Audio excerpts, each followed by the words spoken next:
इस बदलाव की ओर देख रहा भारत नामक बुक का हुआ विमोचन।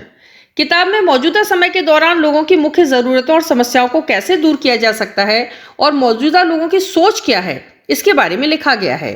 प्रदेश के राजनीतिक विशेषज्ञ एवं समाज सेवी महेश गोयल ने इस बदलाव की ओर देख रहा भारत नामक किताब का विमोचन रविवार को एक निजी होटल में क्षेत्र के विभिन्न समाज सेवियों की मौजूदगी में किया। महेश गोयल ने बताया कि उन्होंने मौजूदा स्थिति में देश किस तरफ देख रहा है, देश के लोगों को मुख्य आवश्यकताएं क्या हैं, इन सब बातों को लेकर किताब के माध्यम से सरकार तक लोगों की बात पहुंचाने का कार्य किया है।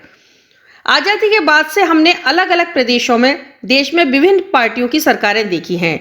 जब चुनाव का समय आता है तो हर पार्टी अपने अलग अलग मुद्दे लेकर जनता के बीच आ जाती है।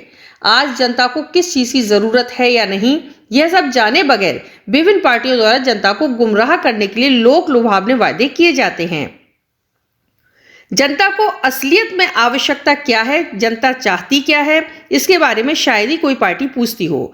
महेश गोयल ने कहा, हमने किताब के माध्यम से जनता की जरूरतों को बताया है। उन्होंने कहा कि देश के सभी प्रदेशों का हमने भ्रमण किया है, सभी आम नागरिकों से बात की, उसके बाद देश की स्थिति को इस किताब के माध्यम से सबके सामने रख रहा हूं।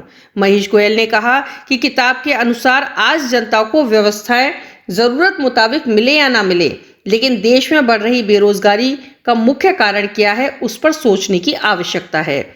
हम देश में भ्रष्टाचार को किस तरह से कम कर सकते हैं, किन योजनाओं से महंगाई को कम कर सकते हैं, यह भी हमने किताब में लिखा है। हमारे देश में आज सरकारें कौन चला रहा है, जवाब मिलता अफसरशाही। दरअसल हमारी किताब अफसरशाही पर लोगों का ध्यान केंद्रित कर रही है। हम अगर देश में अफसरशाही खत्म कर दें और सही नियमों और संविधान के मुताबिक विभिन्न विभागों से काम लें तो हम देश के लोगों को खुशहाली दे सकते हैं। महेश गोयल ने कहा कि हमने किताब के माध्यम से विभिन्न विभागों से होने वाली परेशानियों को जनता के सामने रखा है। हमारा उद्देश्य है कि सरकार किताब में लिखी गई बातों पर गौर करे, जिससे हम जनता की समस्याओं को दूर कर सकें। इस मौके पर अखिल भारतीय वैश्य समाज के उपाध्यक्ष दीपक गुप्ता, वार एसोसिएशन के सीनियर एडवोकेट सतीश शर्मा, समाज सेवी तेजपाल गोयल, मुकेश गोयल, ग्राम कासन निवासी Devendra Kumar, Prempal Chauhan, central park resort resident association व आर्चिड पेटल RWA के पदाधिकारी तथा शहर के अन्य गणमान्य लोग मौजूद रहे। गुरुग्राम से सुरेंद्र की रिपोर्ट। आप पकड़े रही सर, आप अपने हाथ पकड़िए, बुक को पकड़िए आप। कर दो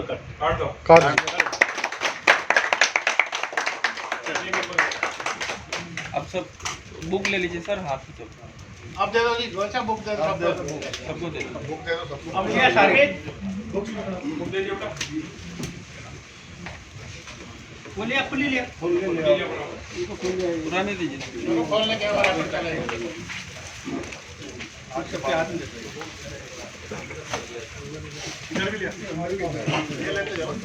हाँ, वो दिखाने के लिए एक बार हाथ पर रखिए। है जी, है। ऐसे सामने, हाँ, ऐसे ही दिखना, सामने दिखाइए आप। हाँ, कोई बात नहीं। ऐसा रखिए, तो सामने दिखाइए, सामने इनको ही बोलिए। हाँ जी, आप ऐसे रखो। हाँ, इनको ही बोलिए।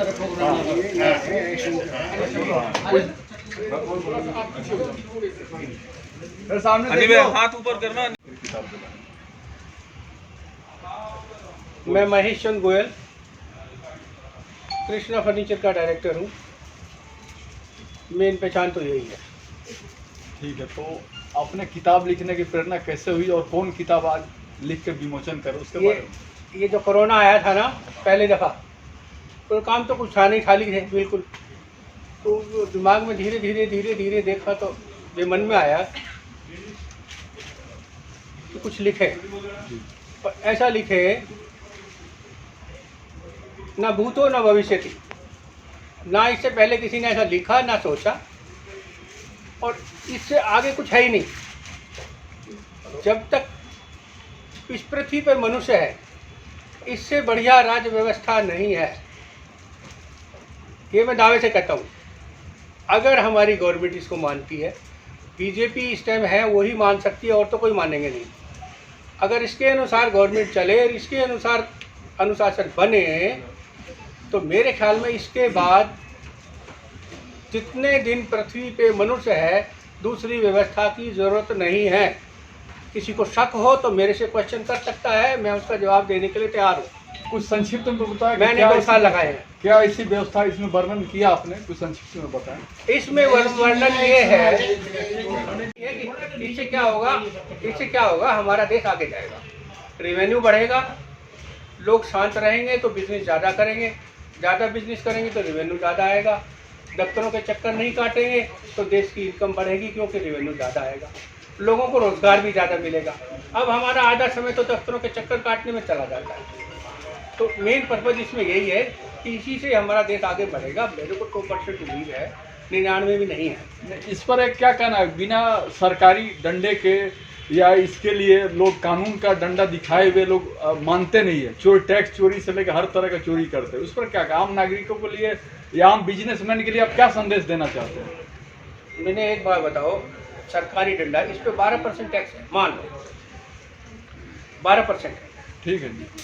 अब इसको बेचना बिना पर्चे के जुर्म हो गया और इस पर टैक्स हटा दिया, फिर ये जुर्म नहीं है, तो क्या वो सही था या ये सही है?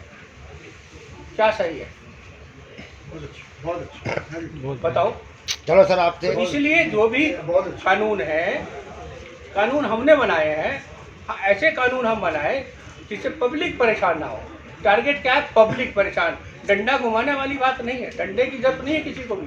जब तो घर बैठे काम होगा, क्या करते हैं, उसने एप्लीकेशन डाली ऑनलाइन, उसका काम हो गया, आ गया, उसका सर्टिफिकेट बन के आ गया, उसका सब कुछ बन के आ गया। क्या डंडे की जरूरत क्या है? फीस उसने जमा कर दी। गवर्नमेंट को क्या चाहिए? रेवेन्यू चाहिए ना। सर आपकी बात में हम बात इस बात इनपुट क्रेडिट का मैटर है, इनपुट क्रेडिट का, उसके अंदर आज बहुत सी जो मैटर पकड़े जा रहे हैं इनपुट क्रेडिट में, फर्जी फर्में बनी है, उसके अंदर क्या चेंज चाह रहे हैं आप जीएसटी के तहत इनपुट क्रेडिट की पॉलिसी? बहुत से मैटर निकल के आए। अभी यूपी में नोएडा में जो है एक जो नोट साहब ने कागज बनना था, उसका जो फार्म टेंडर पास हुआ, जो एड्रेस था वो बियर फैक्ट्री का था। अधिकारियों ने देखा ही नहीं और टेंडर पास कर दिया गया, क्योंकि वहाँ पर फर्जी फर्म लगी हुई थी। ये क्राइम और क्रिमिनल का काम है, ये वो सोचेंगे, उसके बारे में मेरे को ना मेरे को ज्ञान है। में सुधार नहीं आपका इनपुट क्रेडिट का, नहीं है वो इसमें मेरे को उसका ज्ञान नहीं था, इसलिए नहीं। Biggest problem of the input credit, I know very well.